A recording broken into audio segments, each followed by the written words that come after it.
All right, welcome back. In this video, in this segment, I'm going to go over Mexico's history, the Second Christiada.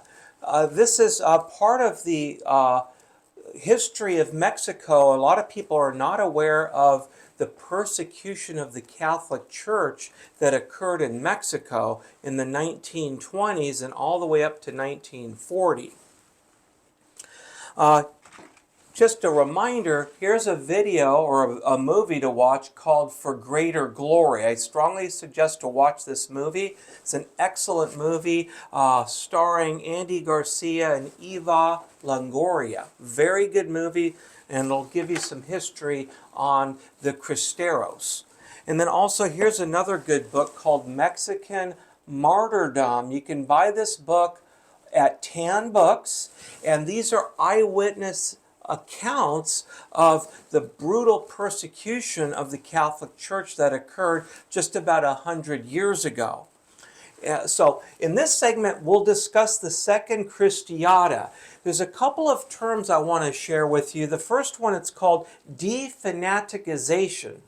Defanaticization is a socialist program or a socialist tool that was implemented in Mexico to decatholicize Mexico through sexual socialist education to Mexico's children. Also, there's another term called decatholicize.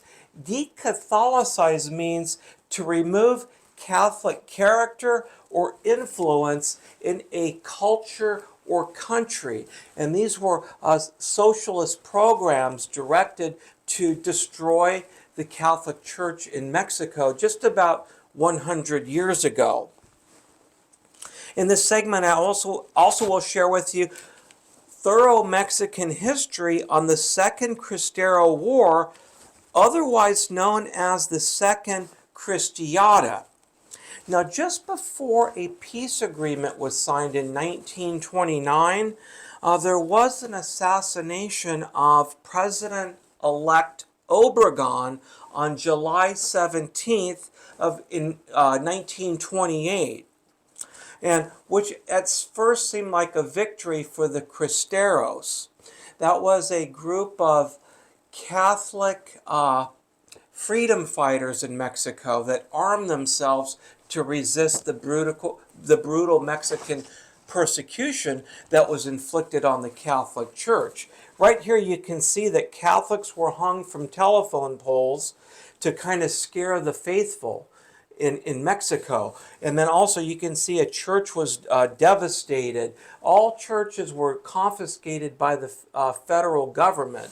And then also you can see here that federal troops actually took over a Catholic church and desecrated it by having meals on the altar, getting drunk, and using the ambo, the pulpit, to blaspheme the church and mock the church. They desecrated this church here. The symbol of the Cristeros, or the freedom fighters, was the cross. The battle cry of the Cristeros was Viva Cristo Rey, which means long live Christ the King.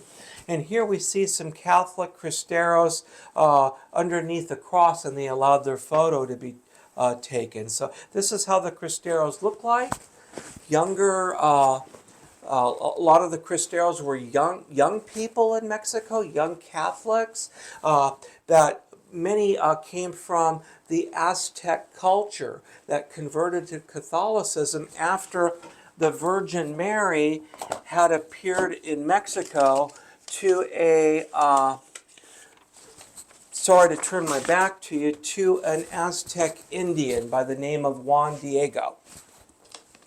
So just before a peace treaty was going to be signed, an individual by the name of Jose de Leon Terrell, a lay Catholic. He was an artist and a father of three. And what he did was he was able to go to a celebration of Obregon's victory in the election, and he drew a picture of Obregon and showed it to Obregon. President-elect Obregon, and Terrell actually shot him, and that's how President Obregon was assassinated in Mexico. Here's a picture of Obregon just before he was assassinated. That's a picture of Obregon right there. And here's where they were celebrating his election victory. Here's a picture of Jose Terrell before the judge. At first, the Obregon supporters in the military thought that the previous president, Calles, had something to do with it, and there was almost a war over the people who supported President-elect Obregon and Calles. Here we see a day before Terrell's execution, they allowed his dad to visit him a day before he was executed right here. And there was such an outcry of support for this assassin, I guess you could say, that 100,000 people lined in the streets on the day of Terrell's funeral. And it was announced right here on this little flyer. So over 100,000 Mexican supporters actually lined the streets for his funeral.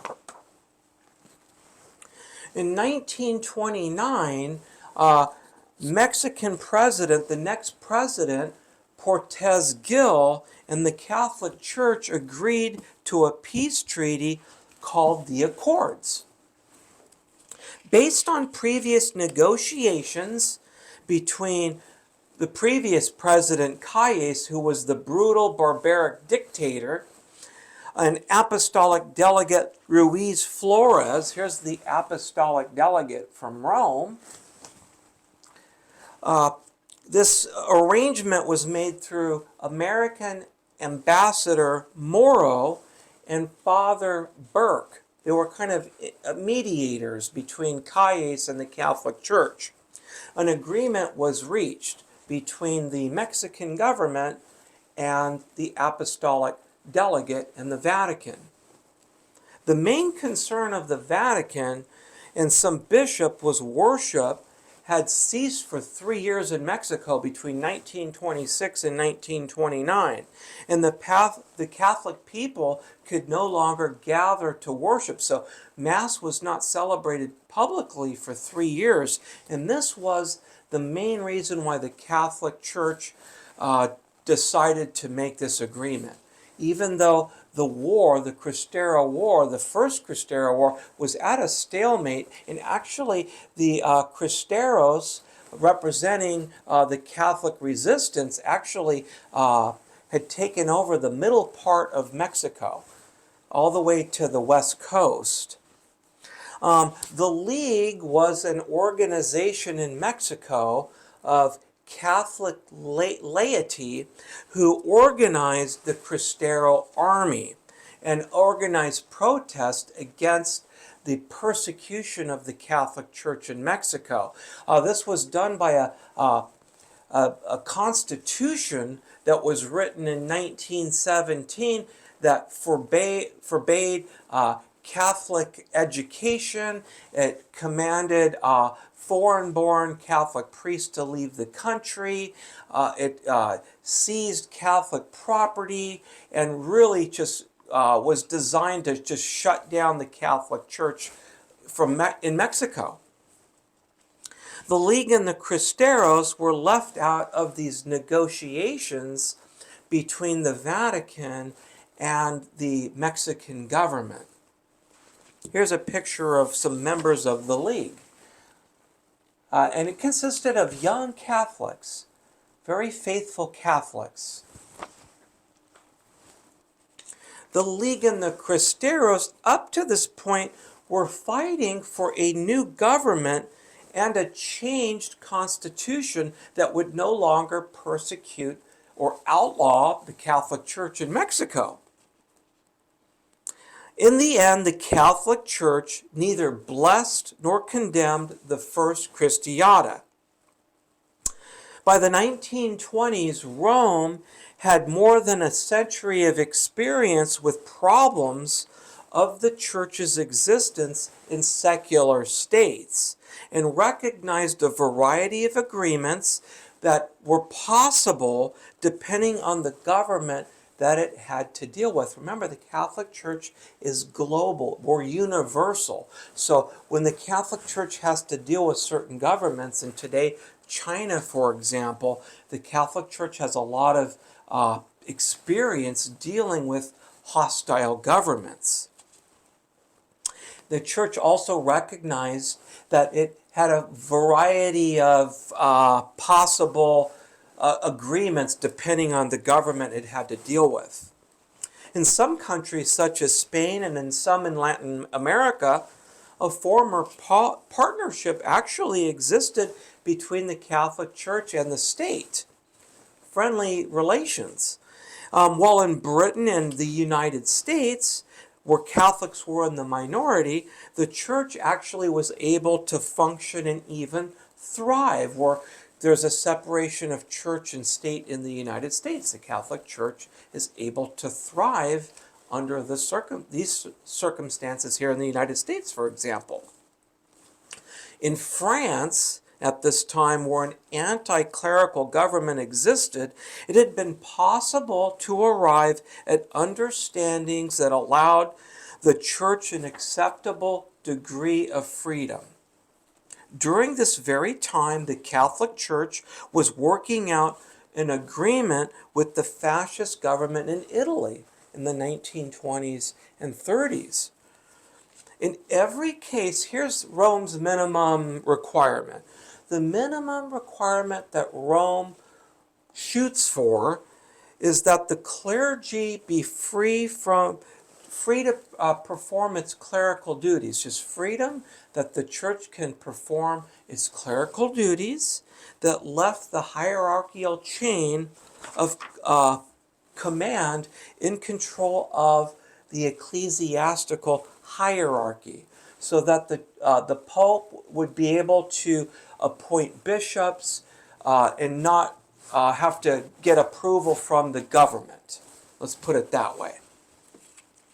Only the church alone could appoint its bishops and priests and not the government. That's the freedom that the church wants. The result in Mexico was that the anti-clerical laws of the Constitution would remain, but the Calles law was to be suspended. The government of Mexico promised to not require that the priest register to the government independent of the Catholic Church. The churches would be returned to the church, and amnesty was promised to the Cristeros. And here's a copy of the peace accords. You can probably Google that. But this was signed by the Mexican president Portes Gil and signed by the apostolic delegate Leopoldo Ruiz, who was the Archbishop of Morelia and the apostolic delegate. So they came to this agreement. The Catholic Church would wait for reforms of the Constitution, which actually did not come till 1992. So the Catholic Church was under severe persecution all the way until 1992. In exchange of this agreement, the Catholic Church would commence Mass and other services in the church. In obedience to the church, the Cristeros returned to civilian life. The Cristeros were the freedom fighters. Worship was restored in reopened churches, and the Mexican government offered amnesty and money to the Cristero soldiers who would give up his weapon or horse. So here's a picture of the Cristeros that surrendered voluntarily after the church had made this peace accord agreement, and actually laid down their arms in good faith, in obedience to the Catholic Church, in obedience to the Pope in Rome and the bishops. Just as Cristero General Gorostieta feared, before he died in a battle, just before the peace accords were signed. He died maybe less than a month. He was very worried that after the Cristeros laid down their arms, that the Mexican federal government would betray this agreement, and his fears proved true.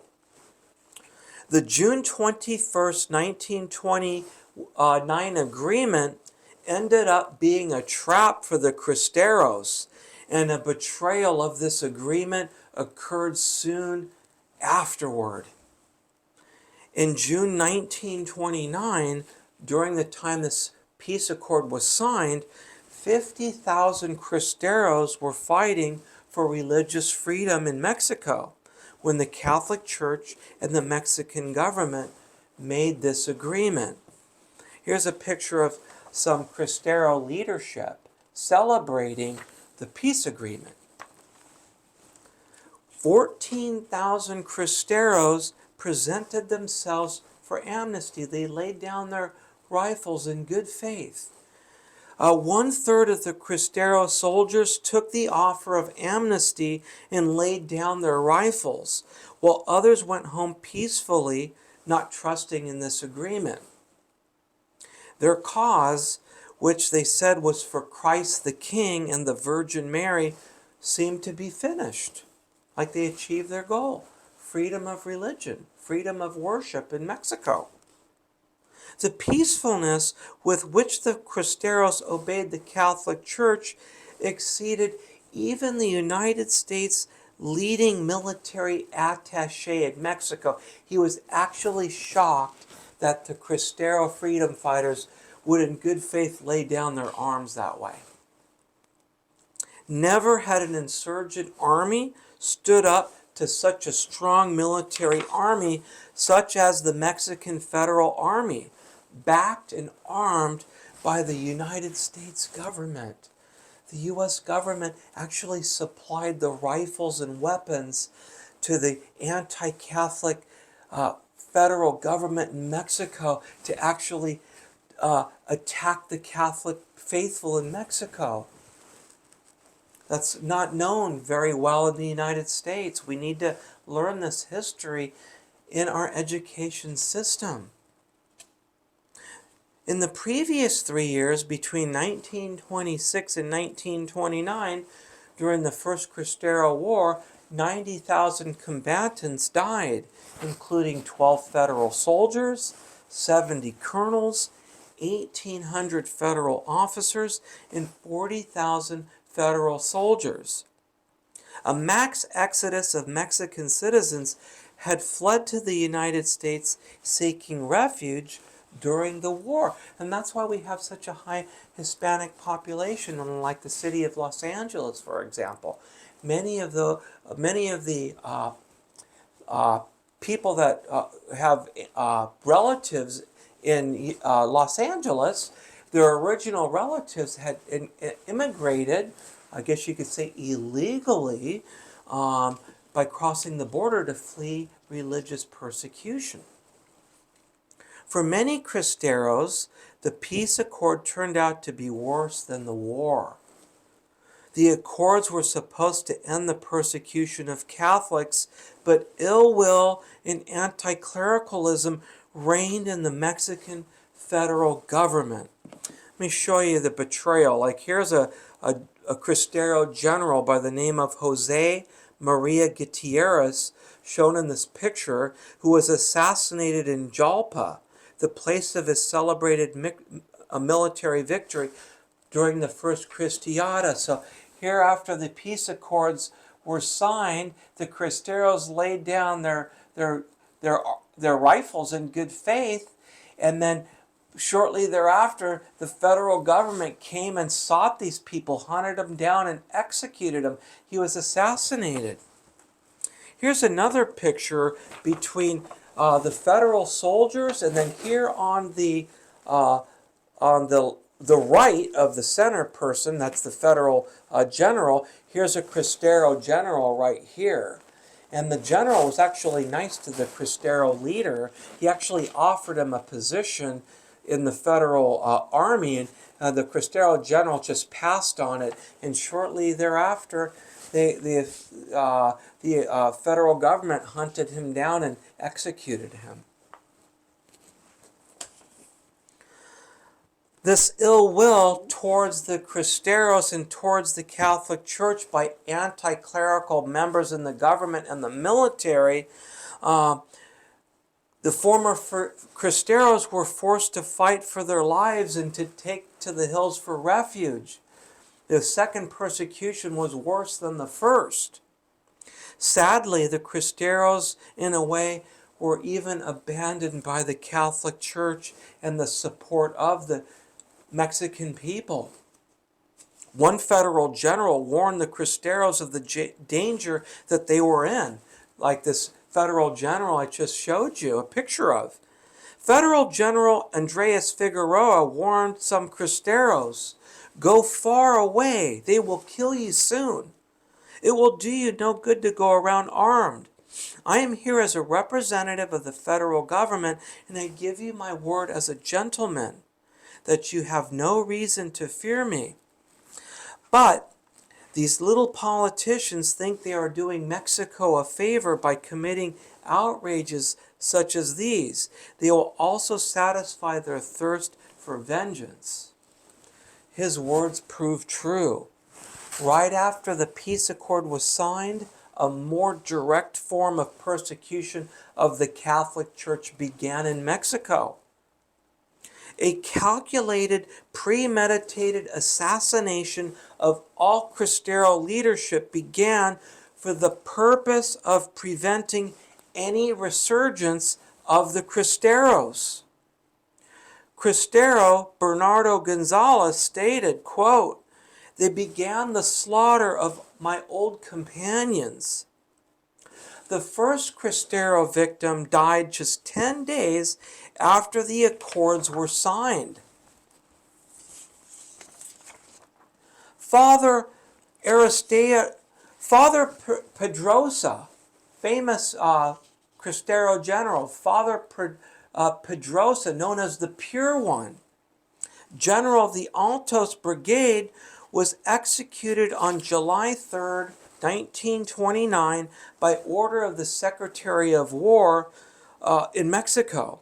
That same month, Cristero leaders in Guanajuato were also executed. Mass executions. In Colima, half of the Cristero leaders were assassinated. By the end of the year, nearly all Cristero leaders in Zacatecas were executed and killed.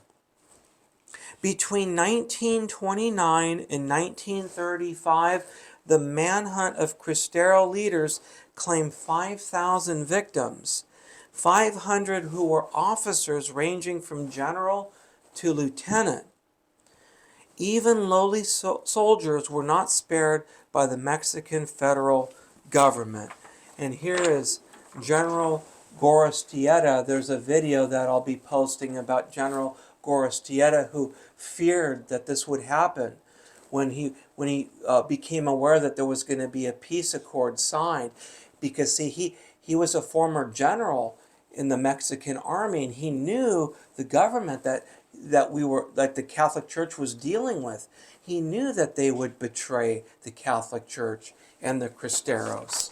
Here's a picture after he died in battle here that was taken, and here's a picture of him and his bride when they were married. So they wanted to show the people in Mexico that he died in war to discourage the Cristeros. Let me show you the difference between the federal troops and the Cristeros. Here's how the federal troops dress. They look like SS soldiers, okay? And here's the Cristeros right here. They dressed like cowboys, like Mexican cowboys in Mexico. And those are the Cristeros. Contrast them with the federal soldiers who look like SS troops. They were out to hunt Cristeros. Plutarco Calles himself told a reporter that he personally had 50 priests shot. My previous video in Mexican Martyrs, we have Miguel Pro, a Catholic priest that was shot for merely being a priest. We had Father Toribio, also assassinated, and many Catholic priests, over 100 Catholic priests, it is estimated, were executed for simply being Catholic priests in Mexico during this time. Here's an eyewitness account of a priest's execution under Calles.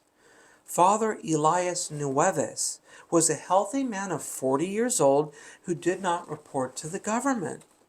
On March 8, 1927, a company of federal soldiers arrived and asked for the priest. He slipped away to a neighboring village, but someone tipped off the soldiers, who threatened a poor peasant woman with torture. She pointed to a house, and the soldiers dragged out Father Nieves. The captain ordered the execution of Father Nieves the next morning. After 2 Catholics were shot, Father Nieves asked for a moment of prayer, and just as the soldiers were going to shoot him, he raised his hand and said, "Kneel down, and I will give you the blessing of a priest, along with my pardon for what you were about to do." Every one of the simple soldiers knelt down and piously received the priest's blessing, who made the sign of the cross. When Father Nieves ordered the captain a pardon and a blessing, the federal captain pulled out his revolver and shot Father Nieves dead on the spot. Here's these accounts that are in this book, Mexican Martyrdom, which you can buy at $10. These are eyewitnesses' accounts. Here's another account of an execution of a clergyman with no trial. These happened to 2 humble Franciscans, Father Juniper and Brother Humble. That was his name, Brother Humble. They were also shot and killed soon after. No trial. In the Constitution of Mexico in 1917, priests were not allowed the right of a trial, a fair trial. They could be executed and charged and killed with no trial. Miraculously, when Father Juniper was shot with no trial, he died standing on his feet, which was miraculous. Rather than falling to the ground when they shot him, when they executed him, he remained standing even though he was dead. He did not fall to the ground after he was shot dead. A federal soldier had to go up to him and push him over after he died on his feet. Shortly after, Brother Humble was executed by the hostile federal soldiers. No trial. After his term was over, President Plutarco Calles was unwilling to withdraw himself from presidential power, so he created a new position for himself. He was known as Jefe Maximo, which means supreme leader. So even though they had elections after Calles, he personally handpicked his successors. From 1928 to 1935, former President Calles was the strong man in Mexico, and he controlled the presidency. This actually was a known fact to our U.S. President and the State Department. The United States government was aware of the barbaric persecution that was happening in Mexico. Perhaps this is the reason why divine justice may have rained down on the United States during this time for arming the barbaric federal government of Mexico and supporting the anti-Catholic Mexican government. Remember, the stock market crashed in 1929 during around this time period, and the Great Depression started in 1929 and lasted until 1939. Tremendous economic problem in the United States. Connect the dots. Meanwhile, Calles handpicked and dismissed 3 consecutive Mexican presidents, Portes Gil, Rubio, and Rodriguez. Calles' plan backfired when he elected his 4th successor, President Lázaro Cárdenas, who was a staunch socialist. So Cárdenas, when he became president, Calles' plan backfired. Cárdenas wanted all the power for himself. Until Cárdenas came to power, Calles stepped up his persecution of the Catholic Church in Mexico after the accords were signed. Secretary of War Joaquin Amaro, after the accords were signed in 1929, he took up new measures to quell a revival of the Cristeros. When the accords were signed, General Amaro took advantage of this by never demobilizing the federal military units, while 10,000 Cristeros laid down their arms and the rest went home. Federal General Amaro, anti-Catholic barbaric general, strengthened his anti-Catholic forces by dismissing his officers who were over 55 years old. He replaced them with younger generals. Amaro changed the army from a European-style army to a cavalry-style army like the Cristeros, who had the advantage previously with cavalry and terrain. In addition, Amaro oversaw the construction of new highways, telegraph lines, and installed new military detachments in Mexico. With Amaro's renovated army, the anti-Catholic Mexican government was prepared for any renewal of the Cristero army, which the government expected to resurface after the church was persecuted again. And this is called the Second Christiada. When the accords were signed in 1929, this truce was signed by the anti-clerical Mexican government. This was only signed because they needed kind of like a break, and they needed to sign it. They were forced to sign it because of the success of the Cristeros under General Gorostieta. So it brought them to the negotiating table. They didn't sign the peace accords from any goodness or goodwill out of their heart. They were forced to sign the accords because their backs were against the wall. The peace agreement signed by the Mexican federal government, the anti-Catholic government at this time, was quickly laid aside as the anti-Catholic government radicals under Calles felt their forces were now strong enough to exterminate Catholic resistance. President Portes Gil even denied that he promised to return Catholic property that was confiscated by the anti-clerical government. In 1931, a new offensive was begun against the Catholic Church by the Mexican government.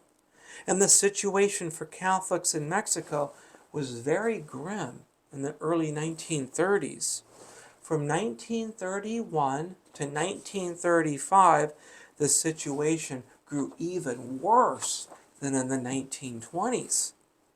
The Catholic Church was persecuted more than ever, resulting in churches being closed and Catholic worship and priests having to go underground.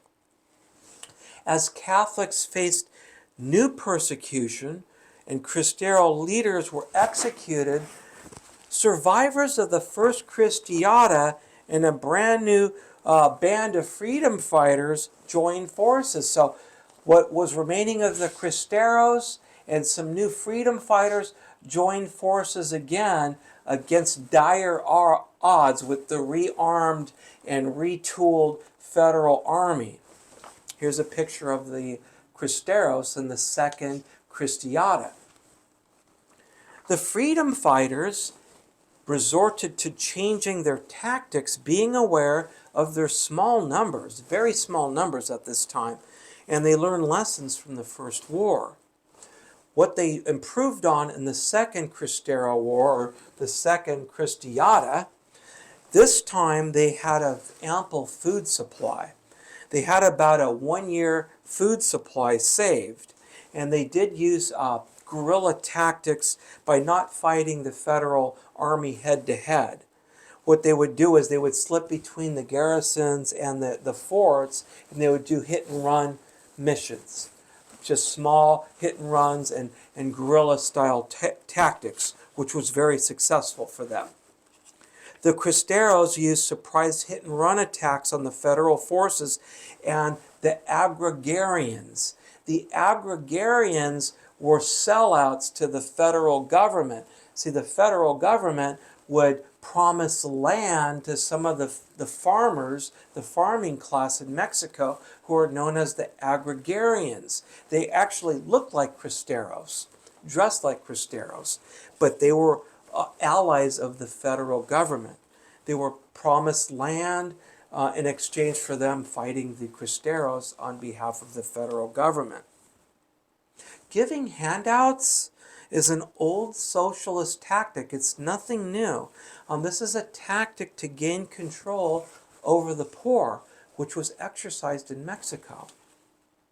The Cristero freedom fighters inflicted attacks on political soft targets, such as the anti-Catholic socialist teachers, local leaders, and agrarian leaders. So what the socialist government did to de-Catholicize Mexico was the program of defanaticization. So they installed socialist teachers who had to make a pledge to of atheism and to teach socialist sexual education in Mexico, to indoctrinate the Catholic youth in Mexico. The anti-Catholic government used propaganda to downplay the rebels' tenacity and resolve. So they used propaganda in the newspapers also. The Second War, it's known as the Second because the people would not say its full name, the Second Christiada, so that's how it was known as the Second. The church that the Cristeros fought to defend had sadly become their enemy in the Second Christiada. The Catholic Church actually condemned the Second Uprisings and any support given to the Second Christiada, or the Second Cristero War, otherwise known as the Second. So it was not supported by the Vatican. The First Christiada was a war of the poor. The Second was a war of the forsaken. This time the freedom fighters were up against a modernized superior military force and a church that disapproved of its mission.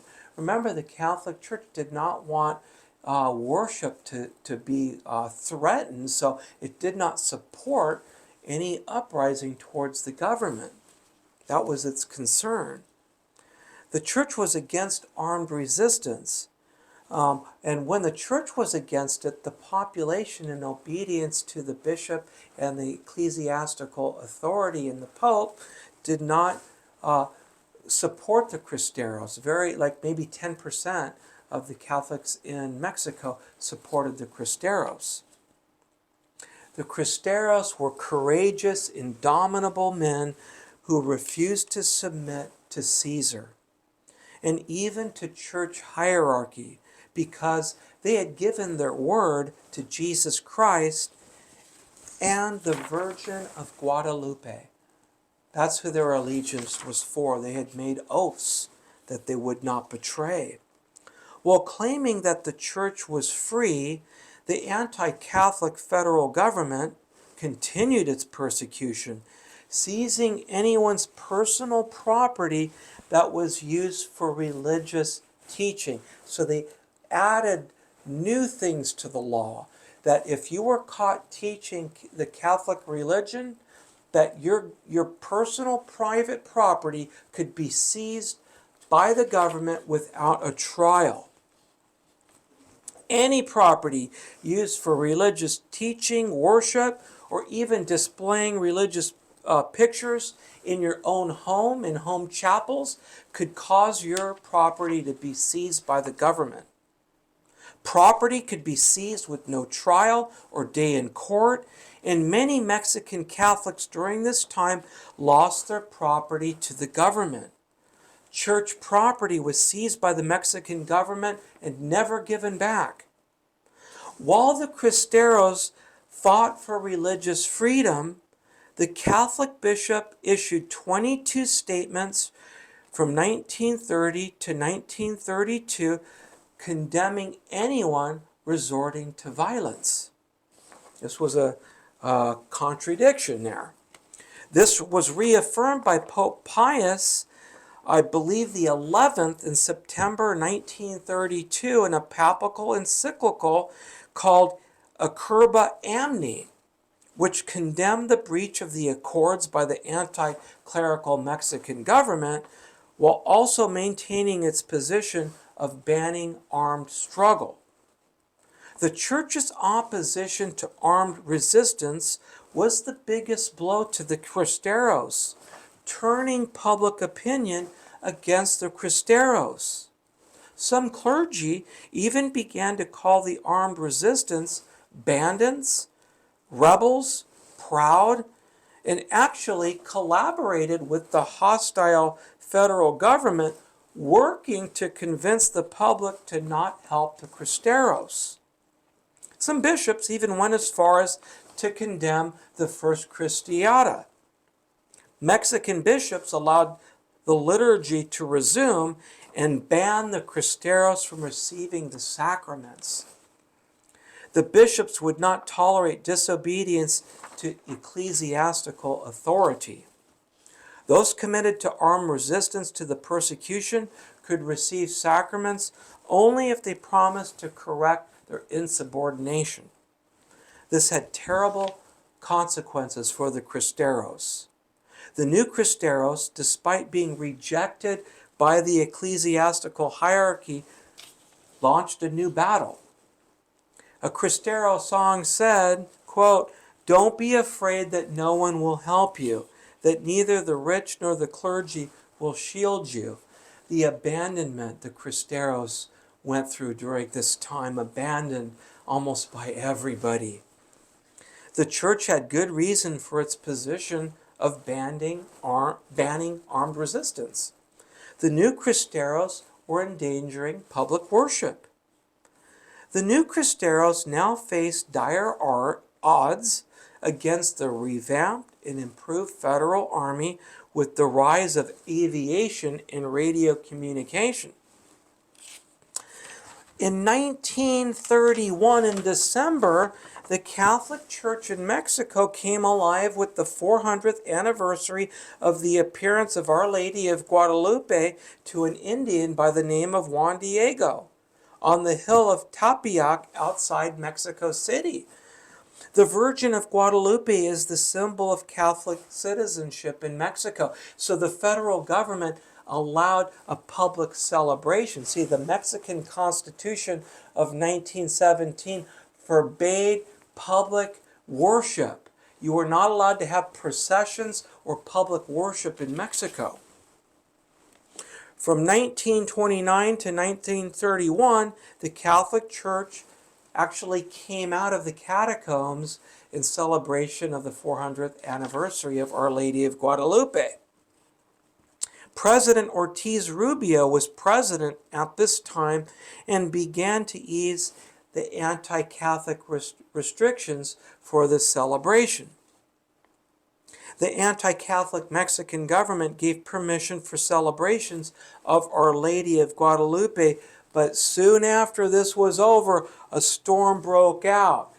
The anti-Catholic governor Tejada of Veracruz had a gang of gunmen enter a parish church and stab Father Dario Acosta and Father Alberto Landa to death for teaching catechism to the children.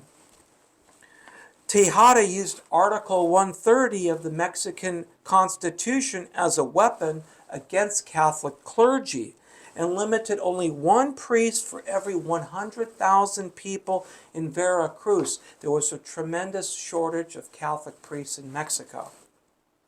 Despite protests, even appeals to the courts, and even the president, Tejada used the army to persecute the Catholic Church. The movement to restrict the number of priests intensified in 1931 and spread like wildfire all over Mexico.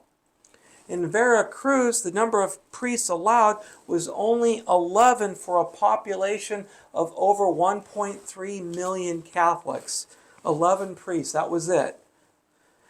In other states, the government required the priests to be married, which closed off any available priests who would not violate the vow of celibacy.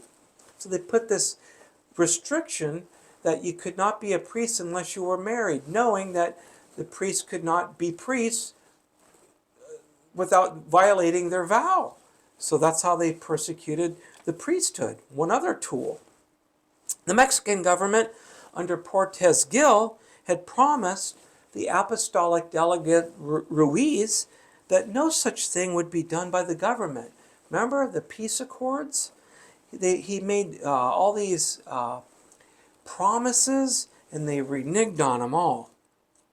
His party broke his promise when he was no longer president. The Pope informed the apostolic delegate that the people were on no account to take up armed resistance in the name of the Catholic Church, even though a new persecution broke out. By a special dispensation, the faithful Catholics in Mexico could go to a weekly Mass instead of a Sunday Mass because there was such a shortage of priests and there would be not enough room in the churches to celebrate Mass on Sunday and not enough priests to distribute communion. So they allowed Catholics to go during the week to receive Holy Communion and celebrate Mass, and that would be sufficient to replace the requirement to honor the Lord's Day, to keep holy the Sabbath on Sunday. The Mexican Congress passed a resolution to destroy all images, pictures, and other religious objects belonging to the church. In Guadalajara, on Ash Wednesday, Catholics who wore ashes on their foreheads were caught, arrested, and beaten for having ashes on your forehead on Ash Wednesday. You may ask yourself, why this persecution? Why? Well, the simple answer is the desire to dominate. And that's what socialist or fascist governments want to do. They want to dominate. They don't want people listening to what the church has to say about moral issues or to have any other moral authority in the country. Former President Plutarco Calles owned the army. That's how they did business in Mexico. The president controlled the army, and that's how they stayed in power. And then Calles devised a system of rewards, mostly by giving money to the soldiers or property or the people that would support him. President Calles was able to ensnare the luxury-loving soldiers, and Calles knew to own the army is to own the country. Calles dominated the laborers by introducing an agrarian program promising land for loyalty, socialist handouts. Calles transferred land to his friends in order to dominate. He would give them haciendas, property. In 1932 and 1933, the Cristero attacks actually halted for a time. One of the biggest reasons for a lack of peace in Mexico during this time was socialist sex education. That's what really upset the parents in Mexico. In 1933 and 1934, Jefe Maximo Calles and the anti-clerical government instituted an anti-Catholic educational program to indoctrinate a progressive worldview, liberal worldview, on Catholic children. We see a similarity in the United States today in our secular public school system. There's some commonality, you'll see it. The method was known as a program of defanaticization, which means to de-Christianize the morals of young Catholics through radical sex education. Sexual and socialist education was made obligatory in all Mexican schools. You had to go through the socialist sexual education program. Universities will also put under government control with the formation of a National Council of Higher Education, which put all subjects taught in class under socialist rule. We see all these protests in our universities in the United States. This is symptoms of socialist, Marxist indoctrination. Socialism was the only recognized teaching in all higher and professional courses in Mexico. A large number of professors resigned in anticipation of this new law that forced the teachers to teach this radical sexual socialist education program, and then also to bring that into the schools. Some professors resigned. In 1934, during a class of sexual education, unspeakable things were done in a socialist teacher's classroom. And a mother of one of the children came to the school the next morning and shot the teacher dead. That's how she reacted to protect her child. In one town of Zacatecas, it is recorded that in November of 1935, the teacher forced all her students to disrobe in front of each other, boys and girls together in the classroom. Can you imagine that? One of the girls was the daughter of the mayor of the town, who came to the school the next day with a revolver, and the teacher fainted and was carried away a nervous wreck. So that's why we see, like, when parents are upset at school district meetings, how there could be some concern of the government, of some parents that are really upset. There's some precedent in Mexico with the parents, like, really going to extremes to protect their children in Mexico, resorting to violence in some cases. When Catholic homeschools were set up, they were raided by the anti-Catholic government, and houses were confiscated, and any religious images or religious teaching was discovered. So they seized the property if any religious teaching was discovered or any religious images. The socialist government imposed socialist education on elementary, secondary, and all public school curricula and moved up to the university. So that's how the socialist fascist government, that was one of their other tactics, not only destroy and execute Catholic priests and cristeros and faithful Catholics, also to murder and execute them, but also to start with indoctrination in the school programs. Reprisals against socialist education was terrible in Guanajuato, Guanajuato, Mexico. In September of 1935, an anti-religious teacher by the name, she was nicknamed the Gate of Hell. That was the nickname that the parents gave her. The Gate of Hell was her nickname. She was dragged with a lasso by the people for 2 kilometers for sexually corrupting her students.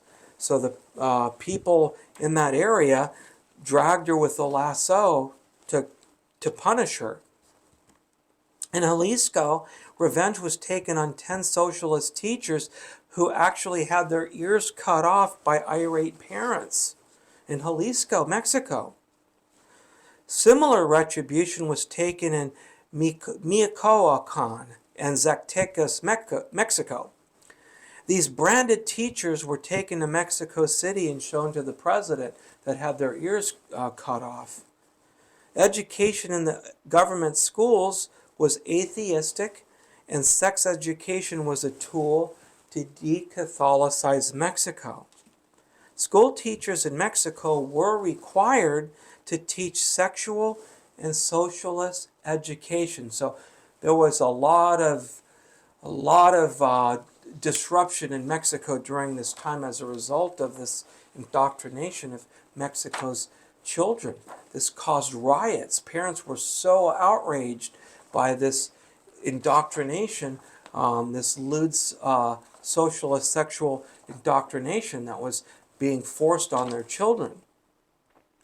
By August of 1935, more than 4,000 cases of confiscation of property for religious purposes were on official record. So here in the United States, you can homeschool your children. In Mexico, the parents were not allowed that right. That right was taken away. If they were caught teaching Catholicism or giving religious education, the property was confiscated. Brutal persecution. If a private home was discovered to have a chapel, prayer, or Catholic education, it was at the mercy of an informant who would win a reward from the government for ratting it out or denouncing it, and the property owner would lose the home to the government. So they gave incentives, kind of like what they did in the Soviet Union. If you reported that somebody was teaching Catholicism in Mexico, and you gave the location of the property, you would receive a reward from the federal government. Today, socialist education in the public school system in the United States has some similarities. Now, normally how things work is it's one little step at a time. Usually, it's not thrown out full bore at the beginning. So I can remember when I was in public school, in high school, they had a sex program which there was no problem with fornication or premarital sex. They taught birth control, and then also, abortion was also taught that that's okay, and to have sex is no problem. Just use protection, and that contradicted what I was learning in Catholic when I was going through CCD and being confirmed as a Catholic, and I remember actually believing what I was learning in my school, because that's where I went for my education, in my high school. And this has kind of progressed to what we have in today's public education program. It's actually gone a few steps further, in my opinion. Education in the government schools in Mexico was atheistic, and sex education was a tool to de-Catholicize Mexico. Also, evolution, that's a form of atheism. That's being taught. I remember being taught evolution, that we all evolved from Cro-Magnon, Neanderthal, that we evolved from apes, basically. They taught us that in school as well. By August 1935, no less than 70 colleges and schools had been closed by the government, with the only reason given for their closing was that they were Catholic institutions and would not accept sexual socialist education curricula. So they were closed down by the government.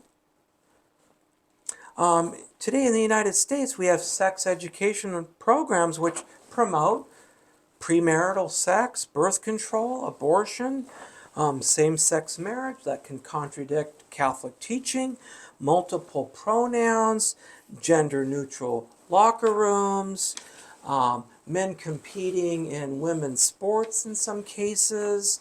And today we have transgender ideology being taught, which has caused concerned parents to protest at school board meetings across the United States.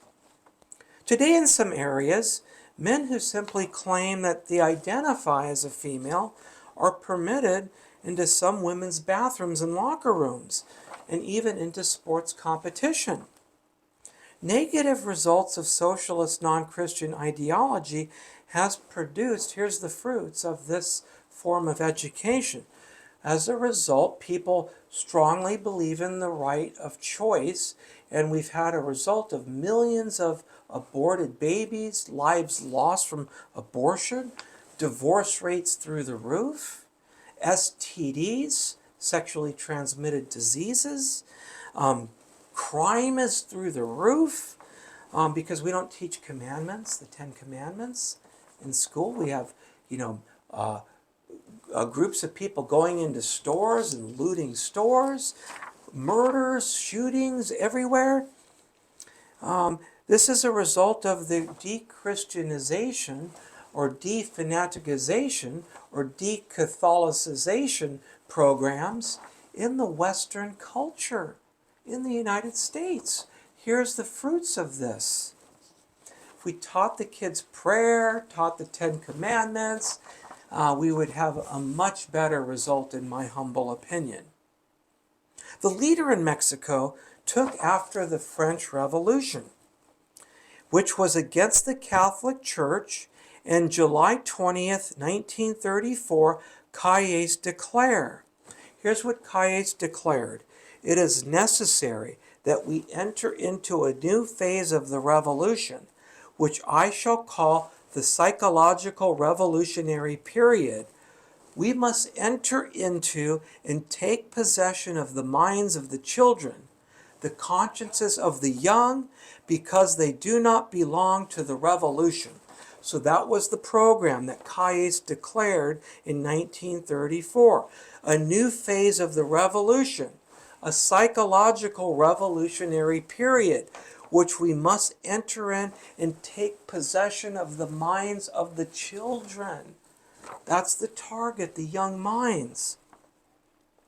When a state takes the rights of parents away, we have now entered into a dangerous time. Calles defended his views, stating that Soviet Russia, Nazi Germany, and fascist Italy were doing the same thing. That's how he rationalized and justified this at that time period in Mexico. The implementation of socialist education caused the resignation of many Catholic teachers in public schools in Mexico.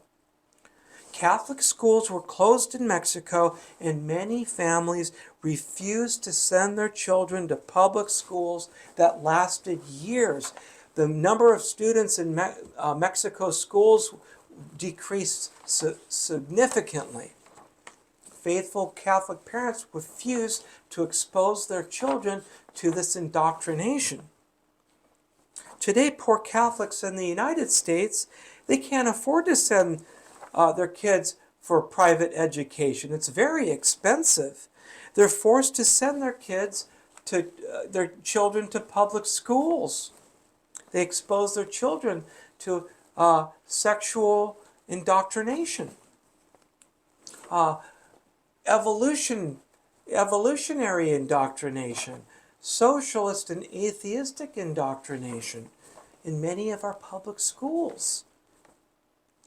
The policy of Mexico of socialist education provoked the church to increase some support to several thousand Cristeros who declared they would not submit unless the Mexican government kept its promise of the accord signed in 1929. So these very few Cristeros, maybe 5,000 Cristeros at this time in the 1930s, they never surrendered. They wanted the Mexican government to keep its agreement, to keep its word. A resurgence of Cristeros came back and lasted 5 years from 1935 all the way up into 1940 when World War II broke out. There was a persecution south of our border in our own country. Many Americans are not aware of this persecution that happened just south of our border. The Cristeros targeted these socialist teachers when the defanaticization program of socialist education was forced on the children of Mexico. They couldn't fight the army of Mexico, the federal army. It was too strong for them.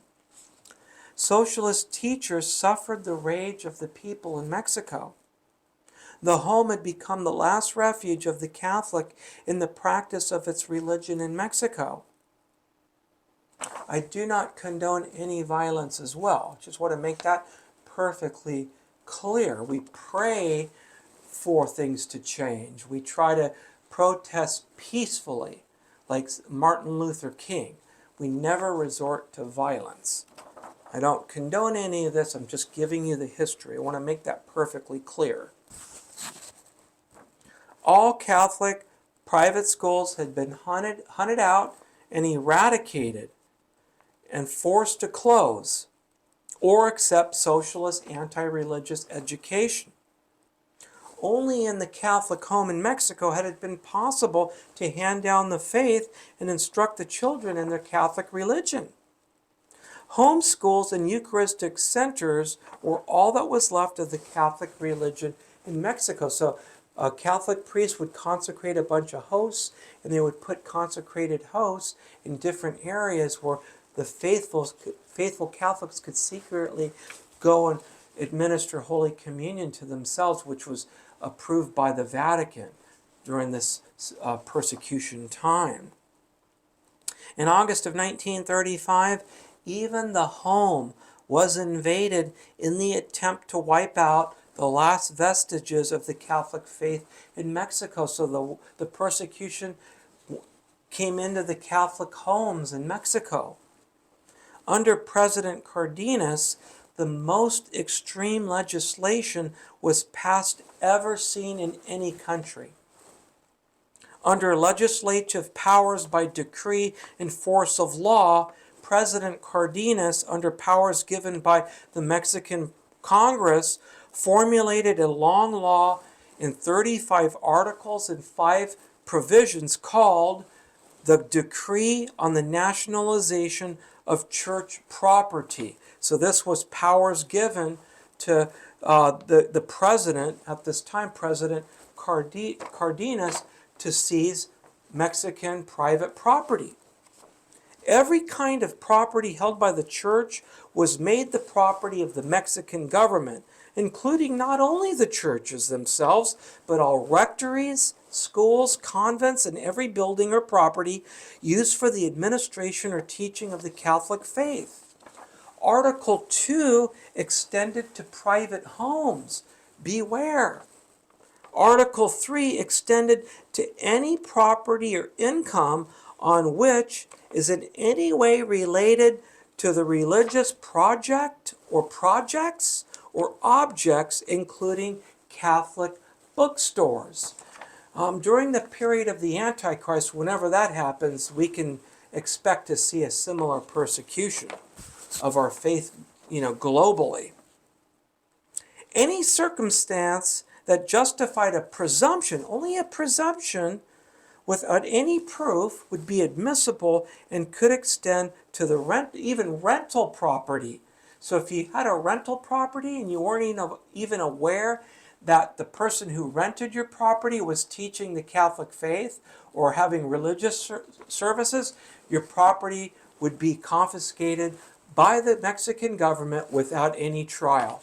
It even extended to rental property, even if the owner was not aware of the faith being taught or religious services being conducted, or even religious pictures or statues. Confiscation of property could happen by the local executive with no judicial permission from the court. So a local judicial executive person could seize the property. We see persecution right now, a form of persecution, I guess you could say, where maybe a local DA could go after a politician, for example, without going to the federal government. So there's a similarity which occurred in Mexico during this time with what some people may think is happening right now in the United States, in some people's opinion. Any private person could denounce a suspected property, and only a presumption was needed to allow the Ministry of Finance to confiscate the property.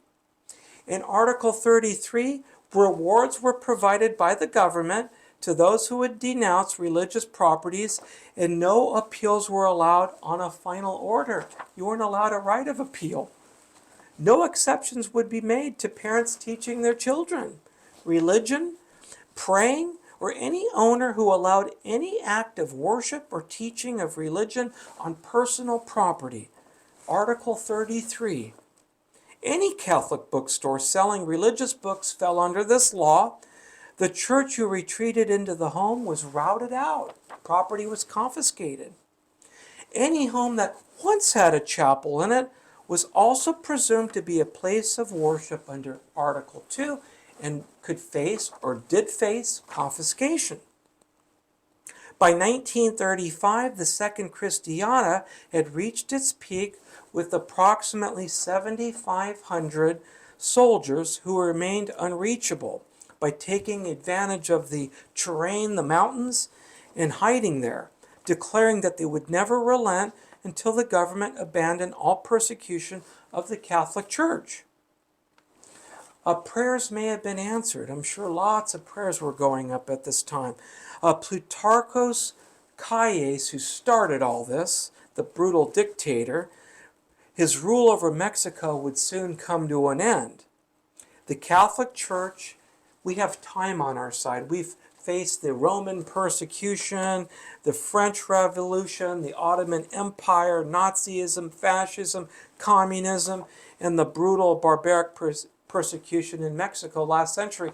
We have time on our side. Christ promised the gates will not prevail against my church.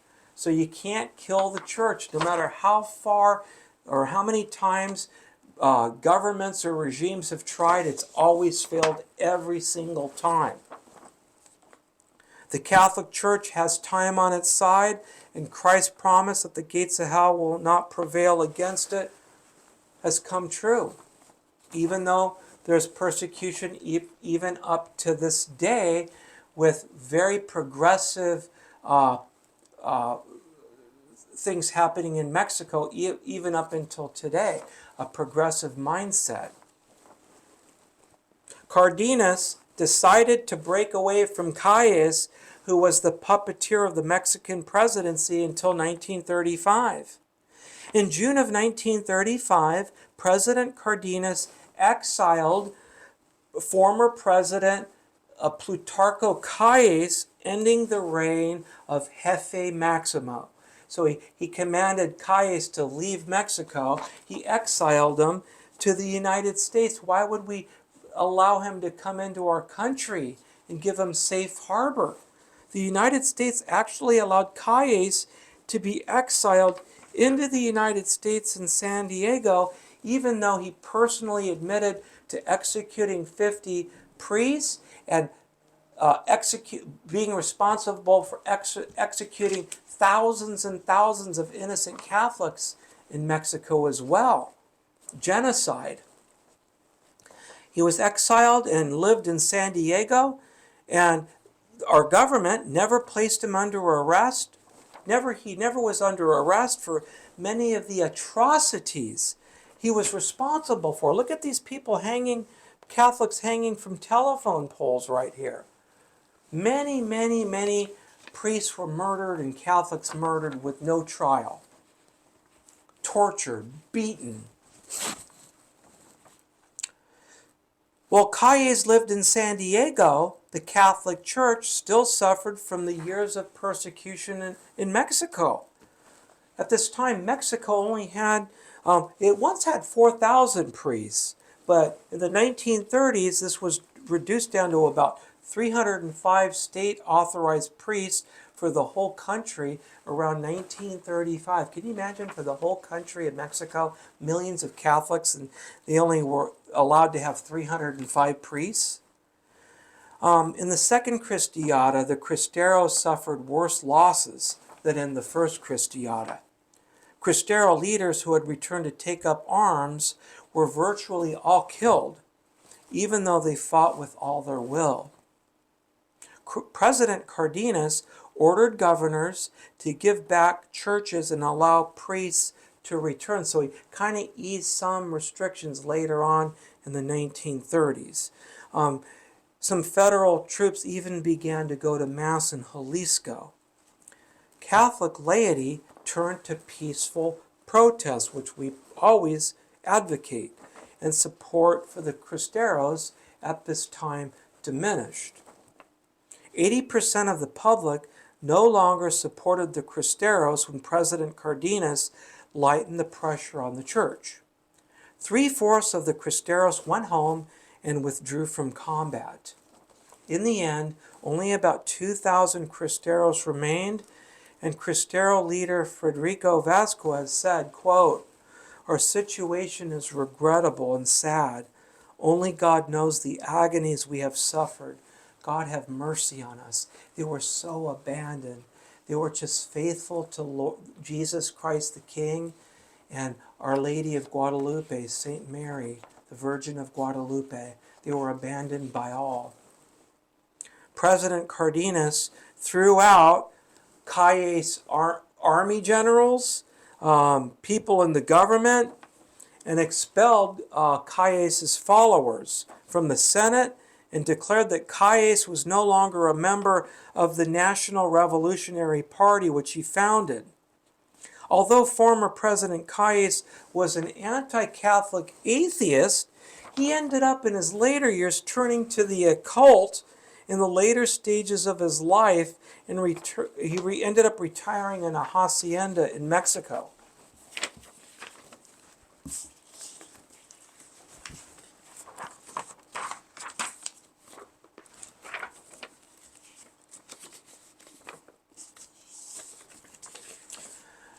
We're almost at the conclusion here. In February 1936, President Cardenas raised a clenched fist from a balcony, which is the sign of the United Front of Communists and Socialists. Cardenas boasted, "We are not communists, we are socialists." Today we see the clenched fist signs in many protests in the United States. Today we see many similarities with the indoctrination of our children and young people in public schools and in our universities in the United States. So what's the answer? If they're not going to change the education program, school choice. We've had some school choice programs being allowed, like in Oklahoma, for example. Perhaps that's the answer, if it's not too late already. In the United States, only 25 to 30% of our population attend religious services on the weekend, and many Americans are turning to Eastern, non-religion, Christian spirituality, or no faith at all. The fitness gym has replaced church for a lot of Americans too, where they go to the gym and they do yoga and Eastern meditation in the United States. This is part of like an apostasy that's occurring globally. Mexico just elected an extreme progressive liberal first female in Mexico by the name of Claudia Sheinbaum from the Moreno Party. Here's a picture of her. She was just elected last week at the time of this filming.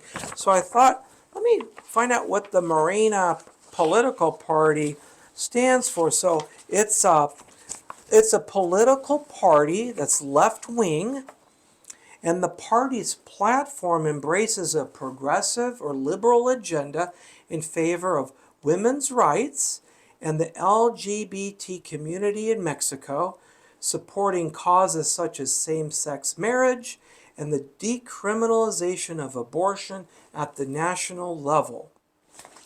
So, maybe the socialist program, it's worn down, and maybe that's why people support politicians with these views.